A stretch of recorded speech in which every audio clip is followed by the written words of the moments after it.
Hello everybody, welcome again to Grassroots Vegan. I'm David Kelly. Yes, I'm still David Kelly.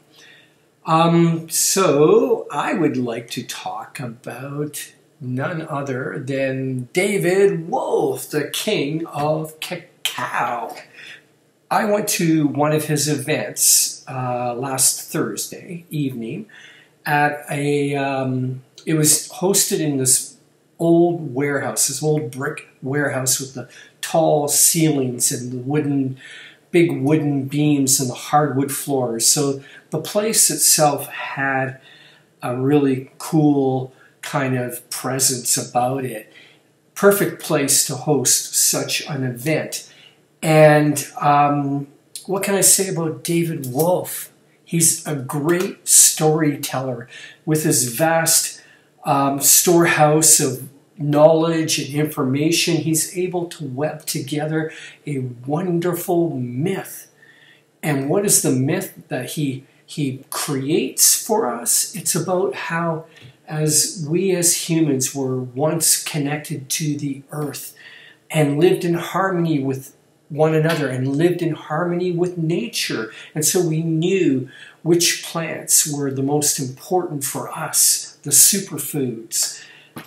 He talks a lot about various indigenous peoples throughout the world. And this is something very appealing, like this ideal that there's this place of innocence, this place of purity that we as humans once had. And there's a real hunger for that kind of story, that kind of myth. And so it was of no surprise that the place was completely packed that night. The majority of the people were standing because there were so many there. And a lot of women were there as well, which I found to be quite delightful. And it was interesting to see how, David Wolfe, I don't know, he's kind of got this alpha male quality about him. Like before he spoke, about over an hour before he spoke, he was just up at the front there, and there was a lot of women lining up to be able to talk to him personally, have their picture taken with him. But he also had women there giving him shoulder massages and doing sort of different rituals on him, I guess prepping him up for the evening. And yeah, there was the superfoods there that you could buy. Lots of different kinds of cacao concoctions to choose from. And I did have cacao drinks and tried some cacao chocolate. I personally love cacao. I love dark chocolate. And so I do buy it and I do treat myself to it occasionally. I'm not a heavy user of it because it's high in fat. And it is technically a stimulant. I don't think it's as harsh as coffee. But for me, the biggie is that it's high in fat, or so I probably would eat more of it than what I do. So, it was like a treat out that night just to be able to enjoy the cacao and really high quality cacao if you're into it at all. But yeah, I mean, David Wolfe is an amazing speaker, and that, is what I guess his draw is. He how can I say it? He brings color to an otherwise gray world. And I mean, it's like he gives you these Technicolor glasses to put on, and everything is, you see everything differently from his perspective. And so, yeah, people love that. They love it a lot. I mean, I got nothing. I know Durianrider did a lot of videos speaking out against him. He's a con artist, he's a snake oil seller, and all that stuff. And if Durianrider thinks he has done anything to hurt David Wolfe's enterprise, no way. This guy is stronger than ever. He is just like, he's he knows how to draw the crowd. Let's just put it that way. And yes, he's a very good salesman. If I were ever to do an infomercial on a product that I wanted to sell, and I could get him to do the commercial, to host it, he would be the man for sure. But the evening itself was, I really enjoyed it. After he spoke, it was a time of electronic music and dancing. And again, I just loved the female presence there. You know, you got to understand, okay? I'm a 55-year-old divorcee, and I don't get out much. So just to be out, and you know, this was not a pickup place. You know, if you were there for that, you would have stood out, no question. This wasn't like that at all. But it just to be around a lot of beautiful women, and they're all dancing and everything, and I was just soaking it up. I loved every bit of it. And I did actually buy something there that night because I actually liked the taste of it. And for me, it's a really good substitute from drinking coffee, which I don't drink anymore. But I still kind of have a craving for it. And this kind of is a really good substitute for that. And it's chaga. It's a mushroom that grows on birch, and it actually grows here in Ontario. And apparently it's like a superfood. It has all, I looked it up on the internet, and it is being promoted as being able to do almost anything. It's almost like a miracle mushroom kind of thing. But that's not why I bought it. I just bought it because it has a strong, earthy flavor. It's a dark color, and it has almost a slight resemblance to coffee without that stimulant effect. And I just enjoy it as a hot drink. Now, there's one thing I'd like to talk about, which David Wolfe himself brought up, and this is really important. He talked about the power of the mind and the placebo effect. And he goes through these,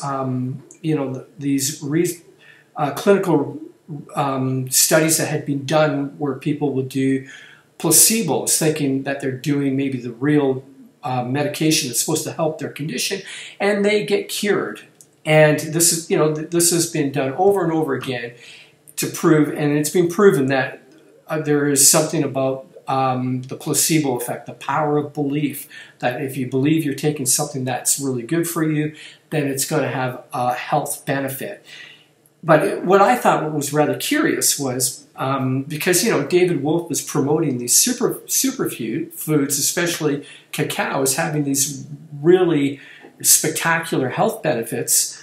Was that what he was saying? That really this is a placebo effect, that if I can convince you to believe in this enough, that it will have health benefits in your life? I don't think that's what he intended, but it was kind of the message I was getting, that, yeah, create this great story, this wonderful myth, and, which is, and how we can get close to that story, that illusion, through the superfoods, which is, comes from these exotic places, and you will feel better taking these. You'll be more energized. You'll feel more connected to the earth. I don't know. I think there's definitely something to that. That a lot of this is about the placebo effect, about the power of the mind, about the power of faith. I remember reading in the New Testament where Jesus, I don't know if it was I can't remember if it was his hometown but it was one of the towns that he visited, and he was going around doing miracles and healing people. But in this particular place, there were no healings or miracles performed because people did not believe. There was no faith there. So, and I thought that was rather interesting when I read that. So there is something about the power of faith, about the power of belief in something that is going to do something miraculous in your life. And I think there's a big element to that with regards to superfoods. Now, do I think you should do superfoods, take superfoods, try superfoods? I don't have an issue with it. I think for me personally, what's real superfood is the foods that you can get when you go out, like picking wild berries or wild apples or edible weeds, for example. Just those are, to me, the real superfoods, the foods that are grown, that you can eat, that have been grown out in the wild because they've had to grow through the difficult conditions of being in the wild. And so there's something, I don't know, there's something special about that. And just going out into nature and picking your own food in and of itself has healing properties. But when it comes to superfoods that have been dehydrated, turned into powder, put in bags, put in tins, I think something's kind of lost there, you know, maybe in their original state. Like, I would eat maca. I have had the maca in the powder form, and I didn't really notice any big difference. But if you were to give me the fresh maca roots, I would love to eat those. So I just think, you know, superfoods are expensive, and to get into that whole superfood kind of mindset, not for me personally.